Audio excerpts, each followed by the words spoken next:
Sagana ang ating bansa sa likas na yaman. Isa sa ating maipagmamalaki ang malinaw at mapuputing buhangin ng ating mga dagat.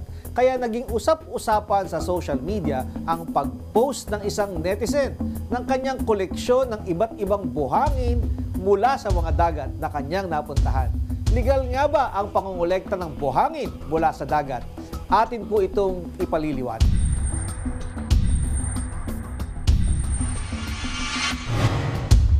Legal po ang pagkuha ng buhangin mula sa dagat o dalampasigan kung may kaukulang quarry permit mula sa provincial government o sa Mines and Geosciences Bureau ng Department of Environment and Natural Resources. Sangayon sa Chapter 8 ng Republic Act 7942 o yung Philippine Mining Act.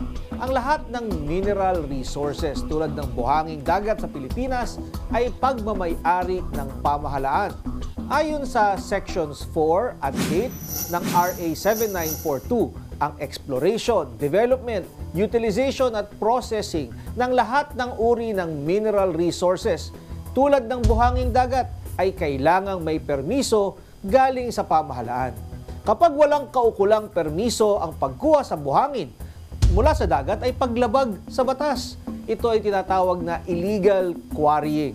Ito ay may parusa na pagkakulong ng 6 na buwan hanggang 6 na taon ayon sa hatol ng hukuman. Pero maaaring gamiting depensa na konti lang naman ang iyong kinuha at ito ay personal use lamang at hindi commercial use.